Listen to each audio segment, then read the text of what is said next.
there's a reason prediction and classification are very popular now. Is because they're easier to do.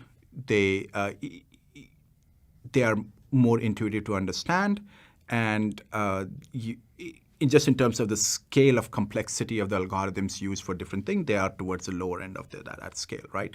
And a lot of people are adopting, and that's the right place to start. Just as I said earlier, do what you know, and establish that virtuous cycle of trust.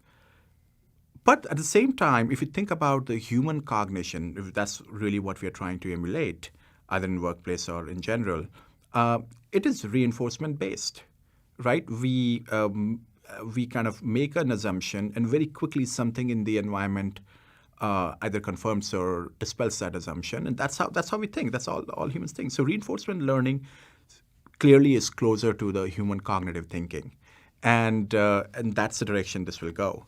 The other advantage of reinforcement learning is that the results are immediately available, right? If you predict something, you classify something, you have to wait or you have to design some system to figure out whether that's a correct result or not for a thing or whatever, do humanly and stuff. For an optimization-based application, you can tell real time whether it's been optimized or not optimized, right? So I think that is a direction the whole world is going to move into, this whole development, and that's great. In terms of industries, I think of more about applications than industries per se. Anywhere where there are real-time decisions to be made based on multiplicity of factors. Think of a factory floor, right? That's just the simplest example, right? I mean, what should be the temperature on this particular boiler given the, density of the things and mixture of the ingredients and whatnot, right? Instead of like someone checking in or some kind of fuzzy logic working, a reinforcement learning optimization algorithm can do a much better job than a human or a non-AI algorithm.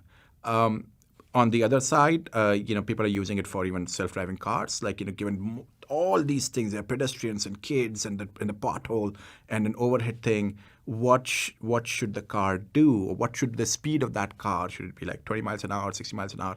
So I think the applications. I am hard pressed to say what industries will be disrupted per se, but I think there are applications like these where real-time decisions are very important across industries, which can be helped by this.